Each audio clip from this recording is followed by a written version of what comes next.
vibrations? Does the heat from the flame tell the fire that it's lit up right? And when the smoke in your eyes is burning, are you making the changes? Are you dropping the time? You know I dance with you, baby, but these hands are on fire. Or would you ever really miss it if we left everything we had for a while? You can read it in my palms, I feel it when the wind bends on your dress. I always like the desert, baby, I need the wilderness. I'm hanging tough, but there's no doubt about that. I'm always swinging for the fences, there's no doubt about that. You'll be alright, there's no doubt about you. You always had that rhythm, baby, I always had the blues.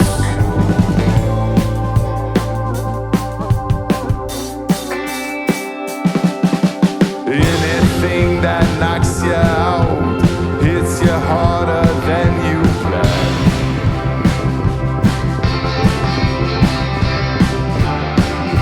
And if the band is playing, keep it gentle, 'cause I'm a gentleman.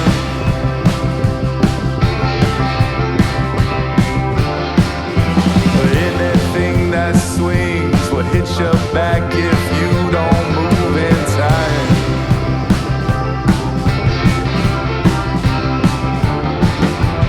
If the music's playing, Judas swaying low, but doing fine.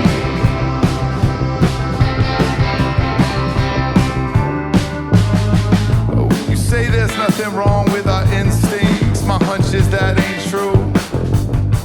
I have gone behind the lines and read between them for you. What do you know in the shadows? Only that the light never curves the same.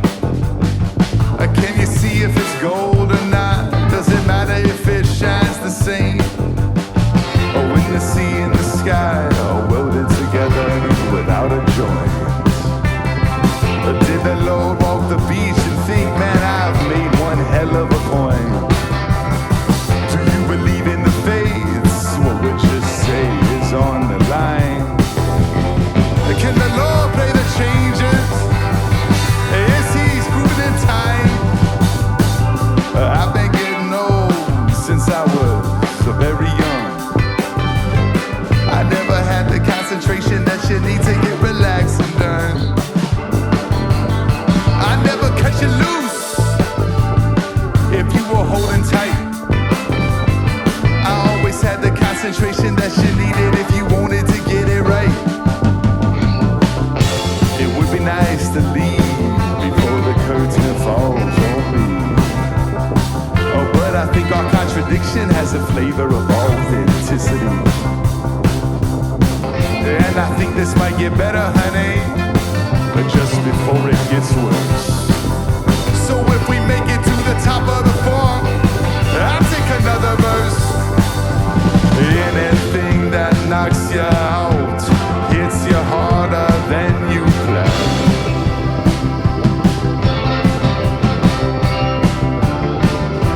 And if the band is playing, keep it gentle, 'cause I'm a gentleman.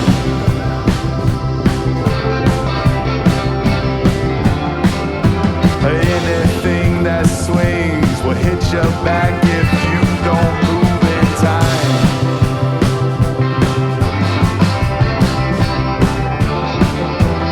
If the music's playing and Judas swaying on, I'm doing fine. Yeah.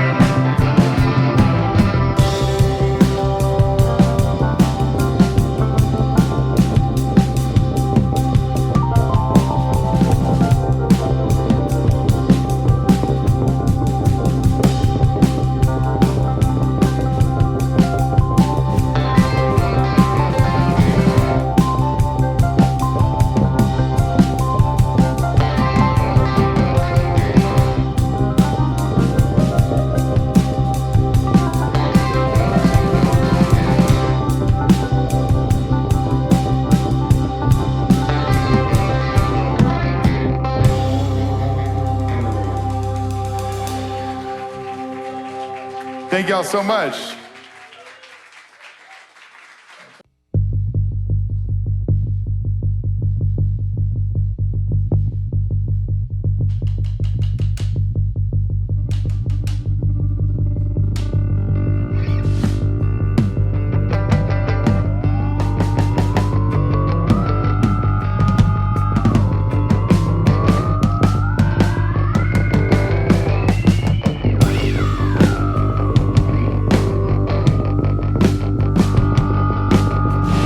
Something has nested in your eyes, and hesitations between us have fully fossilized.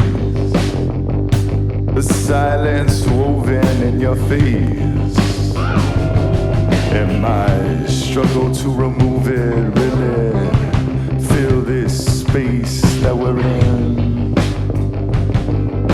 And anytime I'm struggling, baby, you laugh and I try again.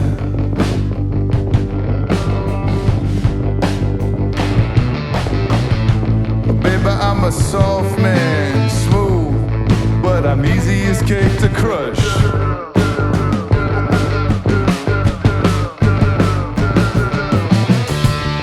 My voice is silent, hard to tell it cause I talk too much.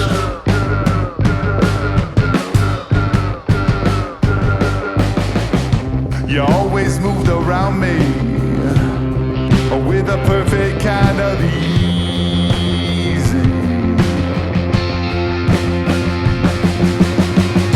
So baby, come and take away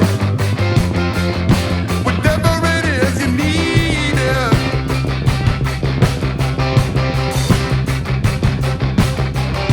So baby, come and take away whatever it is you need.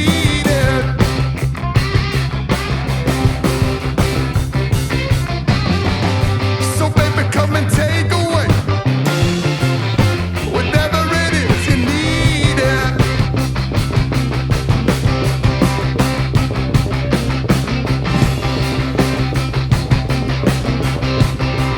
Hey. We always try it unrehearsed. You are my replica of the universe. I'd never mention that I'm nervous, that's true. And nothing could cool you like that undeniable flourish of fools.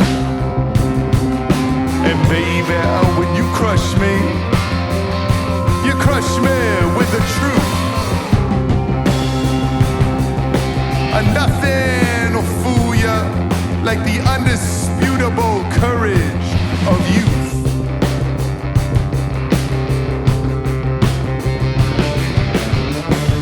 Baby, I'm a slow man.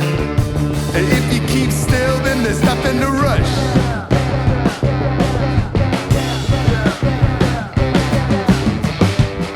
But boy, I'm lazy. Hard to tell it cause I work too much.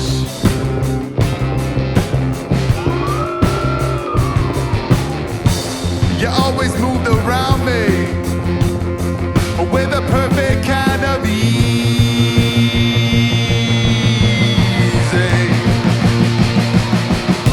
So baby,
Thank y'all so much.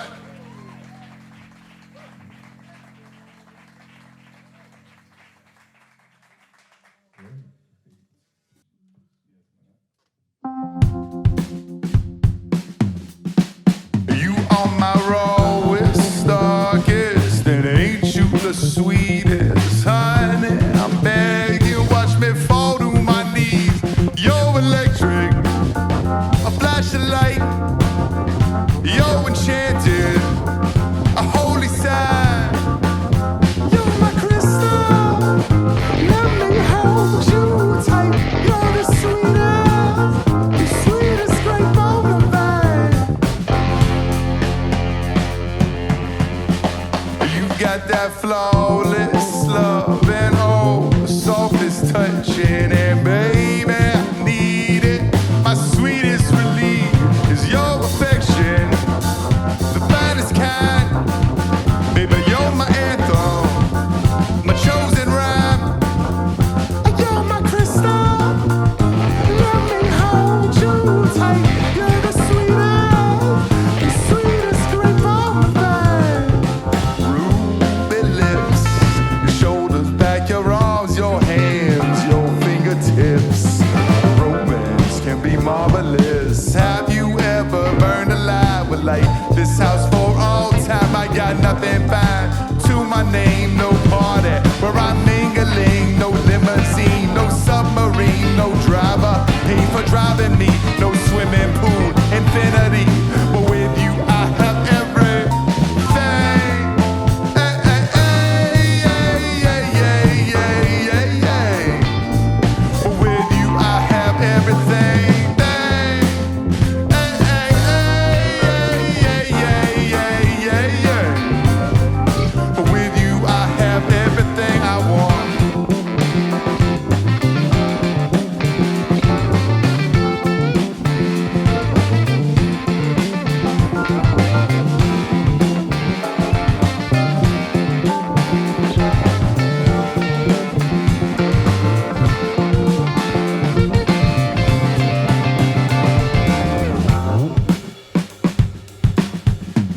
You make that freshest impression, baby. Style is perfection. You're the rarest disease, and I'm completely infected. You're majestic, a state of mind. You're perfected. I might say divine. You're my crystal. Let me hold you tight. You're the sweetest grape on the vine.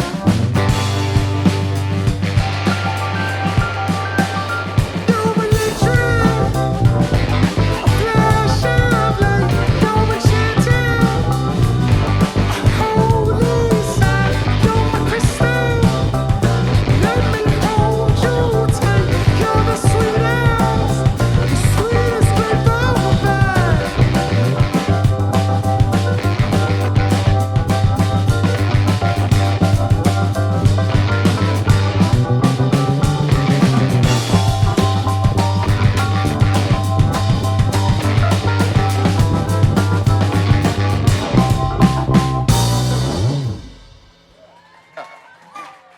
All right.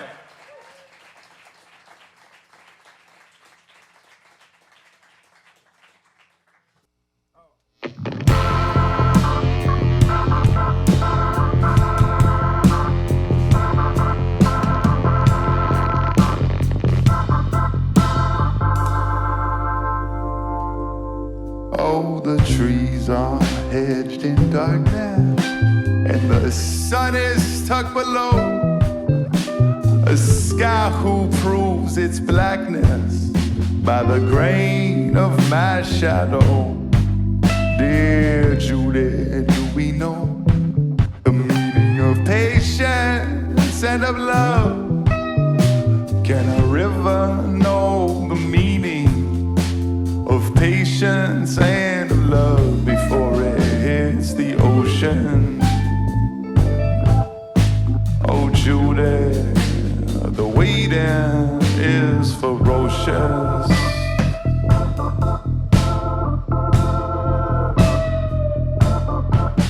Oh, the Lord's face is shining feet. And your grace has grown like the kudzu vines that swallow all the trees. You are the coolest summer shadow. You are the gentle southern reach. The finest vine you've made yourself, Judy. Dear Judy, a fine vine you've made yourself. And when the jungle grew around me, I was helpless. And if I couldn't breathe, it was only 'cause I was breathless.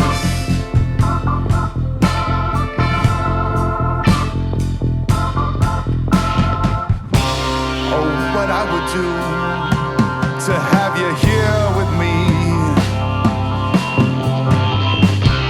Oh, what I would do to have you here with me, baby. Oh, what I would do to have you here with me all night long.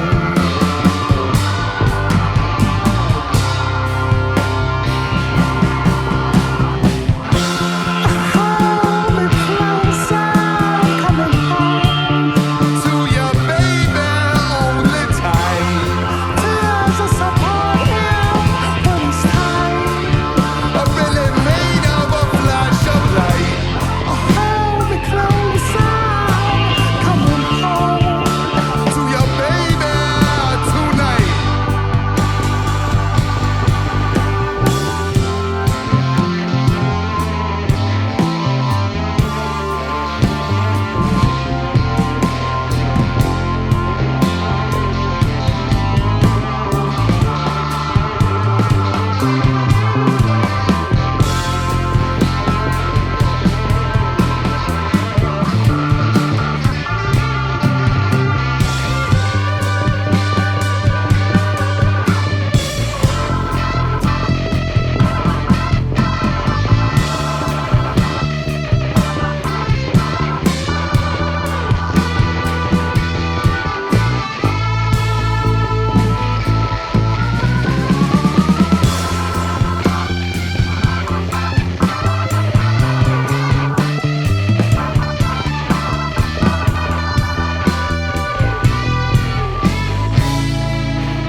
Oh, before the sun is beaten, overtaken by the moon, right when the summer's heat is lifting and the afternoon is cool, when the violet spears of light are shooting bravely at the sky, when the human engine's cooling, when time is passing by a little slower.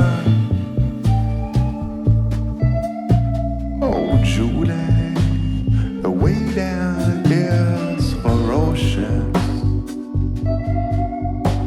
Oh, Judy, the way down is ferocious.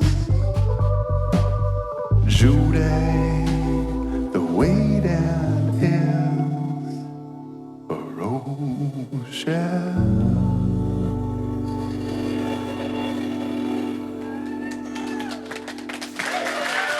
Thank you very much.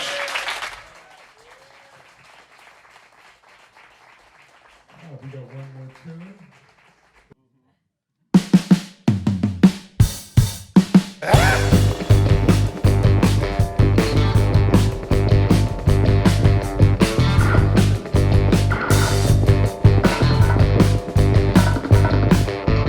Rain is the sky's truest instinct. The sunrise is dawn's monument. Coolness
Thank y'all. We're gonna take a quick break, and then I'll come answer some questions. Thank you.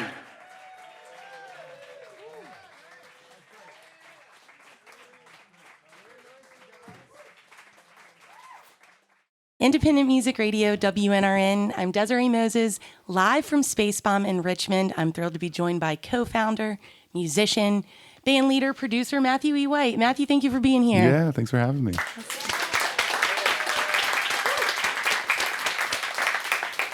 Now, you just dropped your first solo disc in a few years now. It's your sixth solo record overall called K-Bay. It's named after your home studio. Now, we are here in this beautiful space. Sorry, I had to do it. And I'm curious. So this studio here has churned out tons of records over the years, has been really pivotal in cultivating the Richmond music scene, the work that you all have done here. So I'm curious what the function of a home studio plays for you. Do you really feel like Spacebomb is more of the community studio at this point? Well, yeah, I mean, a lot of that comes down to really practical, very unromantic things. I mean, Spacebomb is in use, and it's set up to be used for a wide variety of people, for a wide variety of uses. And as a producer and as an artist, I just need a space that's set up for what I need and what I want, and also that's available for me to work every day. And Spacebomb's not available for me to work at every day because it's used by a lot of people. So, yeah, it's funny because it just got to a point eventually, like when I started Spacebomb, that was sort of my spot. But then, it's just grown to the point that it needs to, its use is for a lot of different people and for a lot of different reasons. And so it was, I needed to have my own space, and that's good that's just healthy for spiritual reasons too, to just kind of have some separation from all that goes on here, which is a lot. Yeah. So in conjunction with this album, you also released a mini documentary on K-Bay. And in that documentary, you talk about how this is your first album in a lot of ways.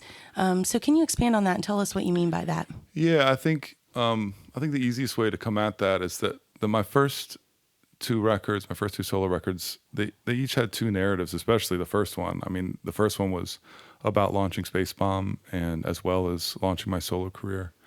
And the second one was too. It was sort of the way it was positioned kind of in my life in relation to Spacebomb's life. There was a lot of need for me to continue to support Spacebomb from a narrative point of view. And when I look back on that stuff, not with any negativity, but I just know that in the nuts and bolts of what happened and how those were made, they were made with two narratives. I mean, I don't mean public narratives. I mean, there were two things, very, very much two things going on. Like when we were making those records, it's like, how are we positioning Spacebomb? What are the things we need to do to show off Spacebomb and to kind of leverage these opportunities to kind of get Spacebomb off the ground? At the same time, it's like I'm writing songs and I'm trying to, kind of expose as many people to my music as possible. And this one is totally different. Spacebomb is on its own and can exist on its own and has its own energy. And this record was just about, where I was making,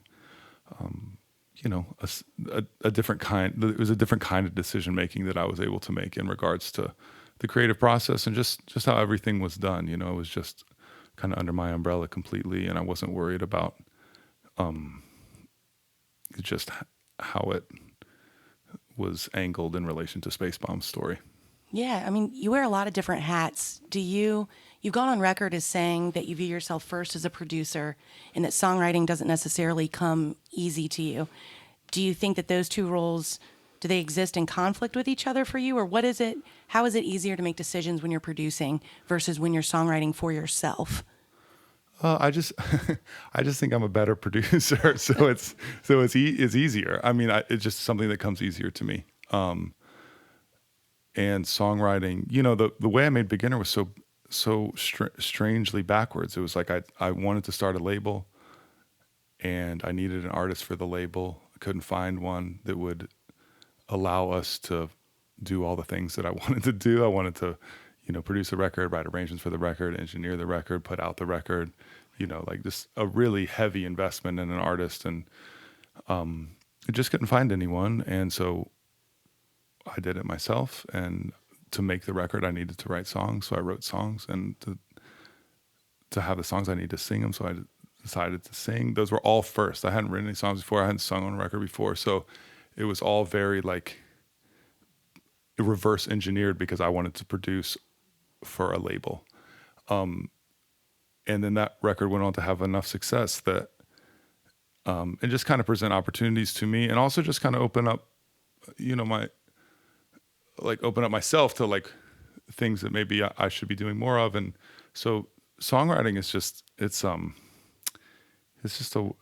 of an adventure for me. It's like it's the wilderness. Yeah. Whereas with production, it's like I feel like I know what I want, and I'm able to get from point A to point B and connect the dots and know how to organize a session, know how to run a session, and can be in control of things when they're going well, and in control of things when they're going very poorly. And I just feel like I have a very clear control of production. But songwriting is not that way at all. It's just pure like sweat and blood to try to get something that it works at all, and I do it because I like to produce kind of, so it's like, well, I have this opportunity to write songs and produce them. And, so, just try to come up with something that's true and it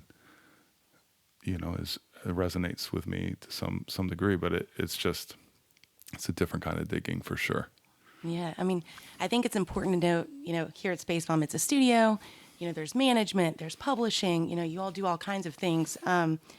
A few years ago, I interviewed Natalie Press when she was on the press junket for her record, The Future and the Past, which you all worked on here. And I pulled a quote from my interview with her because I thought if I ever got the chance to speak with you, I had to confirm this story with you. So she said that you all first met in Virginia Beach when you all were in high school, and that you all were doing a battle of the bands, and she performed Michael Jackson.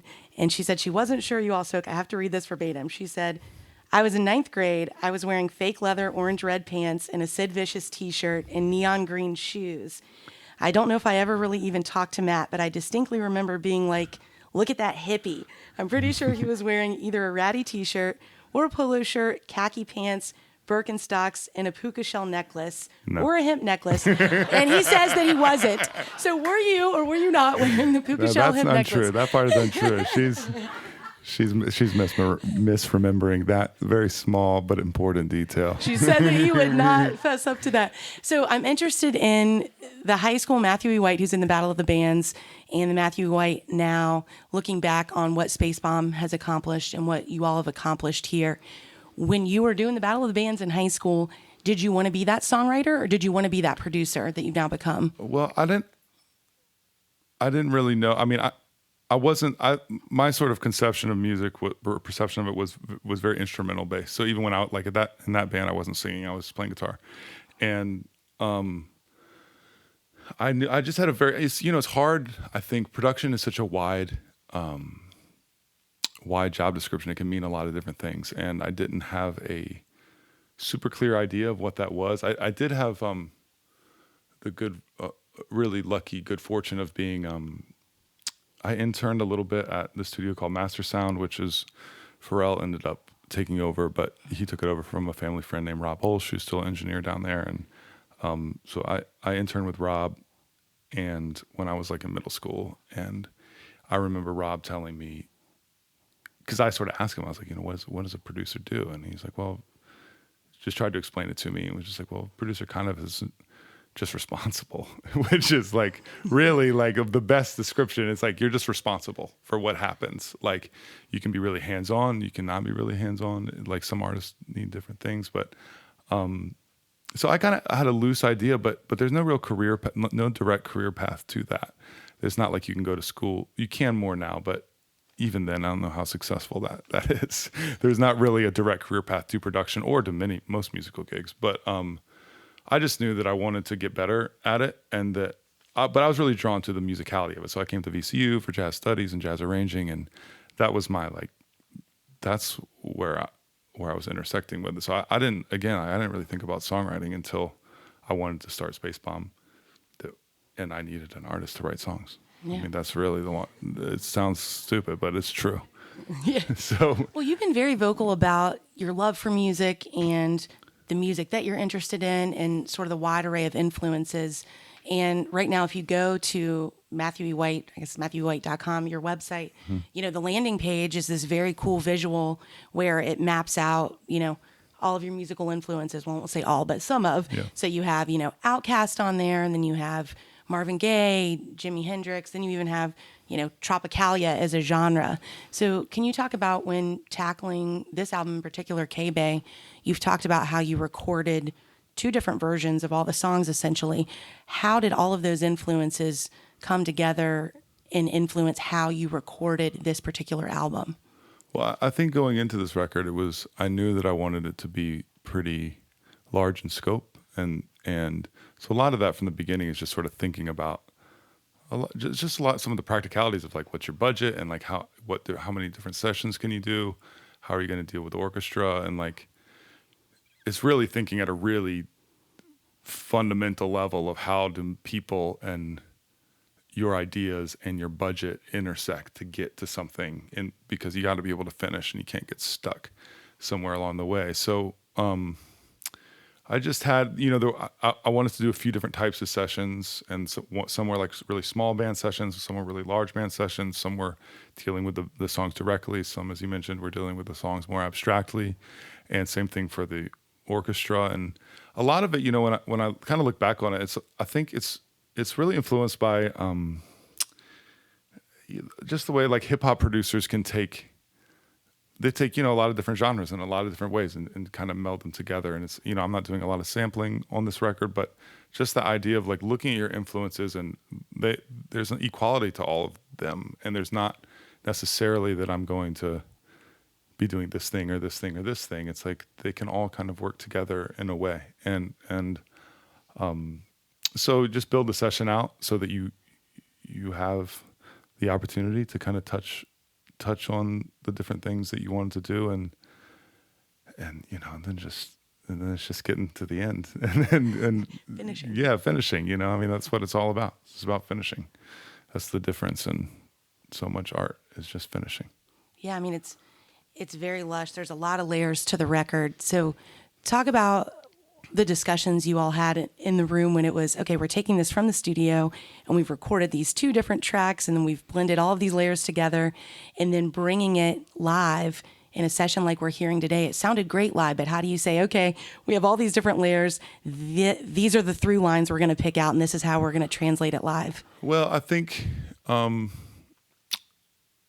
record, despite the fact that it is layered and worked over quite a bit, I think fundamentally it's more than my other records. It's less reliant on orchestral stuff or sort of other things to make the songs go. So like drums and bass and chords and melodies kind of make it work. So actually with this rehearsal situation or with this band on this record, it's a lot more just like listen to the songs, learn the guitar part. More, because it actually hasn't been like that ever in the past. We've had to really rework things to make it work with any kind of energy in a live setting. But with this record, there's a different kind of energy to it. It has a little bit more like, it's a little more upbeat, a little more just aggressive in a lot of ways. So it's not super difficult. There's a lot that's left out, but I think it still works. Fundamentally, the songs just have to work. They just have to go. Like for me, that's the main thing. If I can't sit down and play the song on a piano and it just go, and then I don't usually record it. So if the song has its own kind of energy to it, and there's just some touch points in terms of like what the band needs to do, we just make sure we cover those, and just try to put a lot of energy out there, and hopefully it works. Yeah. Now, going back to this K-Bay mini documentary that you released out on YouTube, you had a little section as a dedication to all of the album titles that didn't make it. So I pulled out some of my favorites, and I need to know where this came from and why you trashed it. I don't. Potential album title. I'm not going to know, but yeah. Crushed like pineapple in your mouth. That was just a phrase. It was just a phrase. You weren't eating pineapple while you were recording? We also have Fat American Yeah, that's a good one. and Super Jingle. Well, that's a song from this African record by Francis Bebe. Oh, very nice. And the last thing that I learned from that documentary that I didn't know about you was that you spent time as a child in the Philippines. You opened the documentary with a photo of you with your family in the Philippines. Tell us about that. Yeah, my dad was over there as an educator. He worked at a school over there as high school principal, and spent 3 to 8. So all my first memories are in the Philippines, and What about the musical traditions there? Was there anything that you've lifted from the music that you grew up on over there? Not really. I mean, not that I could talk about with any kind of directness. I mean, I grew up in the community over there for sure, but nothing that I think is tangible. I think there's a lot of intangible experiences from the Philippines that influenced me a lot, but I was so young. Even though, like I said, when I think back to like my earliest memories, that's what I remember. But it's just such fundamental. It's just fundamental experiences. It's not like a musical. Yeah, it's not a conscious thing, but it's definitely there. Yeah. And you've also spoken about, I think, all of your musical influences that you've outlined in the past. You definitely hearken back to the past a lot, whether it is Marvin Gaye or you cited Carole King, for instance. And you've spoken about, even in that documentary, about the way that we consume music has changed, the way that we make music has changed, some of that for the better, some of it for the worse, whether it's you're locked into your phone. And it seems sort of like you were focusing more on what we're losing now as we move forward technologically. So I'm just interested in how that impacts you and how you work. Do you, some artists still just record on tape? Are there old traditions and ways of making music that you're just going to be a purist and that's how you're sticking to? Or is there anything modern technology wise that you say, hey, this has really helped me now? Yeah, I mean, there's a lot. The way I try to think about it is that the main thing that I'm concerned with is not like a music. It's not musical. It's not like this sounds this way or this process shifts you this way or something. It's more about, as technology interfaces with the art more, there's such a huge ability to codify things and see things analytically and just look at them in graphs and charts, and like your meters are a lot more accurate, and like just in every way, the ability to codify and to define success by basically an algorithm of codification is like available to you. And I think it really can distract one from the intangible nuances of what makes music work, and which to me is a lot about human connection and human energy. And there's like things about why one take works and another take might not work. Like you can be very distracted by what you're looking at on the computer or what the lights are telling you, and so I think fundamentally it's just about trying not to let our ability to like micro codify everything and analyze everything get in the way of like the human connection and sort of the spiritual connection that can be happening when you're in the room with people making music. And again, like when we talk about the past, they didn't, I think it's funny because if you talk to all those guys that made music back then, they are like stoked about what you can do now with technology. No, almost no one. I mean, it's more common to find older guys that worked in the industry in the 60s and 70s. It's much more common for them to be excited about the technological changes because it's made their life so much easier. So it's not necessarily they were forced into solving problems in a certain way, and I think there's a lot of value to that, and a lot of value to forcing yourself to solve problems in a certain way. So I try not to really have a morality about gear at all. You can make something amazing on your iPad. That's just the truth, and but you still, I think, to make something that I think that at least that I would respond to, it's like you just have to be connected to something outside of that as well. Matthew E. White, live from Spacebomb Records on WNRN. The new album is K-Bay. It's playing the Broadberry in Richmond on December 11th. Mm-hmm. Matthew, thank you so much for taking the time. Yeah, Thanks for having me. Thank y'all.